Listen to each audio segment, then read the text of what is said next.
आखिर क्या है आरएसएस का अनसुना सच? हमें या हमारे आने वाली पीढ़ी को आरएसएस क्यों ज्वाइन करना चाहिए? आरएसएस ने देश के लिए क्या किया? आरएसएस ने स्वतंत्रता के संग्राम में क्या योगदान दिया? ऐसे बहुत सारे प्रश्न हैं जो हमारे दिमाग में आरएसएस को लेकर उठते रहते हैं। तो आज की वीडियो में हम उन्हीं विषयों पर चर्चा करेंगे। आज हम बात करेंगे आरएसएस के 100 साल के संघर्ष की। आरएसएस का देश के लिए क्या क्या योगदान रहा है। तो वीडियो को अंत तक ज़रूर देखें ताकि आपके अंदर भी हिंदुत्व की भावना जाग जाए। तो चलिए शुरू करते हैं आज की वीडियो। आरएसएस का पूरा नाम है राष्ट्रीय स्वयंसेवक संघ, जिसे संघ के नाम से जाना जाता है। इसकी स्थापना हुई थी सन 1925 में डॉक्टर केशव हेडगेवार के द्वारा महाराष्ट्र में। आज आरएसएस दुनिया का सबसे बड़ा संगठन बन चुका है। आज आरएसएस दुनिया का सबसे बड़ा एनजीओ, नॉन गवर्नमेंट ऑर्गेनाइजेशन बन गया है। तो इसके पीछे कुछ रहस्य रहे हैं, बहुत सारी कहानियां रही हैं, कुछ खट्टी और कुछ मीठी यादें रही हैं। तो चलिए शुरू करते हैं आरएसएस के संघर्ष की कहानी। जब कोई देश सदियों तक गुलाम रहता है तो उस देश का अपनी सभ्यता, संस्कृति, भाषा और अपनी पहचान से आत्मविश्वास कम होता चला जाता है। भारत लगभग 800 वर्षों तक गुलाम रहा। पहले 600 वर्षों तक हमारे देश में मुस्लिम शासक रहे जो बाहर से आए थे, दूसरे धर्म के लोग थे। उसके बाद लगभग 200 वर्षों तक अंग्रेजों ने शासन किया और ये लोग ईसाई थे। 800 वर्ष पहले जब भारत में मुस्लिम शासक आए तब भारत में हिंदू, बौद्ध और जैन धर्म के लोग रहा करते थे। जब अंग्रेजी शासन आया तब भारत में 85% लोग हिंदू थे और 10% से अधिक मुस्लिम धर्म के लोग शामिल थे। आरएसएस ने अपने 100 वर्षों की इस यात्रा में भारत की एकता और अखंडता के लिए बड़ी भूमिका निभाई है। जब भारत गुलामी की जंजीरों में जकड़ा हुआ था तब आरएसएस ने राष्ट्रवाद की नींव रखी। सच तो यह है कि 800 सालों की गुलामी ने भारत की एकता को तोड़ कर रख दिया था। यह वो दौर था जब भारत की हिंदू आबादी अपने आप पर गर्व करने की बजाय गुलामी अनुभव करने लगी थी। लेकिन संघ ने उस गुलामी की मानसिकता पर चोट करके हिंदुओं को जगाने का काम किया। आज आरएसएस दुनिया का सबसे बड़ा संगठन बन चुका है। जब 1925 में डॉक्टर केशव हेडगेवार ने आरएसएस की स्थापना की तब उनका यह कहकर मजाक उड़ाया गया कि हिंदुओं को इकट्ठा नहीं किया जा सकता। हिंदुओं को इकट्ठा करना एक तराजू में मेंढक को तोड़ने के बराबर है। आरएसएस ने भारतीय संस्कृति की न केवल रक्षा की बल्कि उसका पुनर्जागरण किया। आरएसएस संघ के जो विरोधी हैं वो लोग पूछते हैं कि राष्ट्रीय स्वयंसेवक संघ का स्वतंत्रता के संग्राम में क्या योगदान रहा है। चलिए आपको बताते हैं। सन 1915 में जब डॉक्टर साहब डॉक्टरी की पढ़ाई करने के बाद नागपुर लौटे तो उन्हें विदर्भ कांग्रेस कमेटी का सचिव चुन लिया गया। उन्होंने सन 1920 में चलाए गए असहयोग आंदोलन में प्रांत का नेतृत्व किया। उनकी गिरफ्तारी हुई और उन्हें 1 वर्ष के कठोर कारावास की सजा सुनाई गई।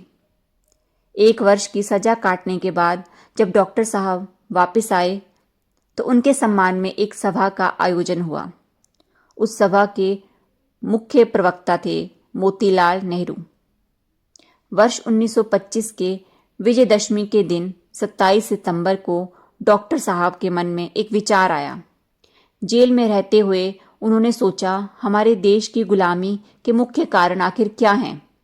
एक लंबी लगभग 800 साल की गुलामी के बाद हिंदू समाज में कुछ दोष आए हैं और उन दोषों में सबसे मुख्य दोष है आत्मगौरव, आत्मसम्मान रहित समाज। उस दौर में लोग अपने आप को हिंदू कहना पसंद नहीं करते थे।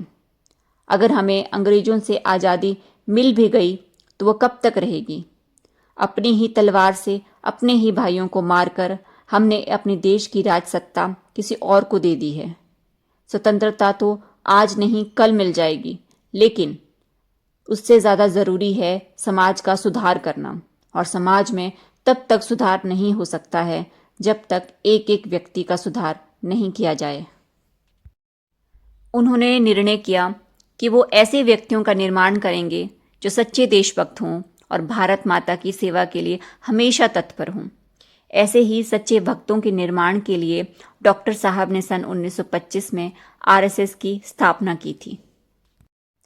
अब हम देखेंगे आरएसएस का सन 1947 से लेकर आज तक का सफ़र।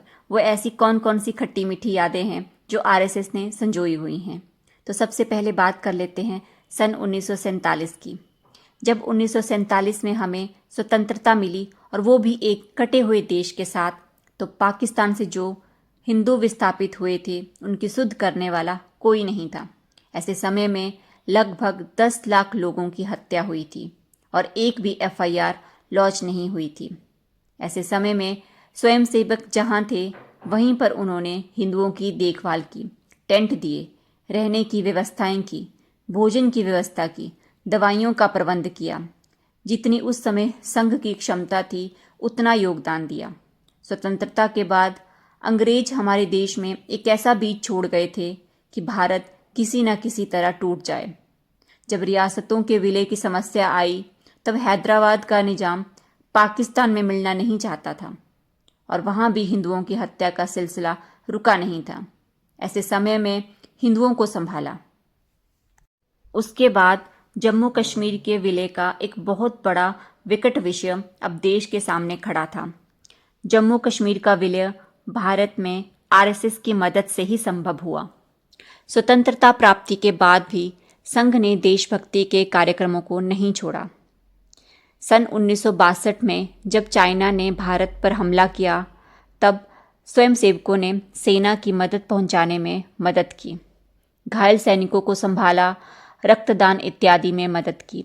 इस भाव को देखकर पंडित जवाहरलाल नेहरू जी बहुत प्रसन्न हुए और उन्होंने 26 जनवरी 1963 में 3000 स्वयंसेवकों को राजपथ पर चलने का आमंत्रण दिया। अब बात करते हैं आरएसएस पर कब कब प्रतिबंध लगाए गए। आरएसएस पर 3 बार प्रतिबंध लगाए गए।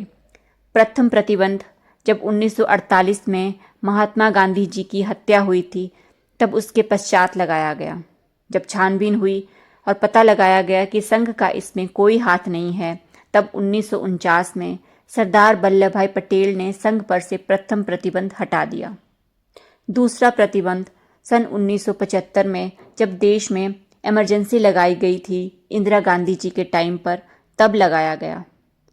संघ के तृतीय अध्यक्ष और साथ में बहुत सारे स्वयंसेवकों को गिरफ्तार कर लिया गया। सन 1977 में इस प्रतिबंध को हटाया गया। तब लोकनायक जयप्रकाश नारायण जी ने संघ की सभा को संबोधित किया। तीसरा प्रतिबंध 6 दिसंबर 1992 को बाबरी मस्जिद विध्वंस के बाद लगाया गया। 10 दिसंबर को आरएसएस पर प्रतिबंध लगा दिया गया, महज 4 दिनों के बाद। मार्च 1993 में संघ पर से यह प्रतिबंध हटा दिया। सन 1947 से लेकर सन 1993 तक का ये जो दौर था वो संघ के विरोध का रहा। इस दौरान संघ ने बहुत सारी यातनाएं सही। संघ पर बहुत सारे आरोप लगाए गए, प्रतिबंध लगाए गए, लेकिन बाद में चलकर उनको हटा दिया गया। उसके बाद का जो दौर था वो संघ के सहयोग का दौर था और संघ के सहभाग का दौर था। सन 1994 से लेकर 2010 तक का जो समय था वो संघ के सहयोग का दौर रहा। देश के लोगों को अब समझ में आया कि संघ भारत का एकमात्र ऐसा संगठन है जो हिंदुओं की आवाज़ को बुलंद करता है, देश को अखंड रखना चाहता है। ऐसी स्थिति में लोग संघ का सहयोग करने लगे। 2010 के बाद का समय आया जो था संघ के सहभाग का समय।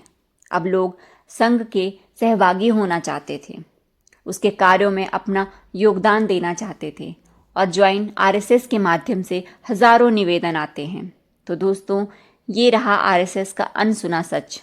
आरएसएस ने इन 100 सालों में बहुत सारी खट्टी मीठी यादें संजोई हुई हैं और मेरा देश के हर एक हिंदू से निवेदन है कि वो अपने बच्चों को आरएसएस ज्वाइन करवाए ताकि उनमें हिंदुत्व की भावना कभी कम ना हो पाए। आरएसएस उन्हें डिसिप्लिन सिखाएगा।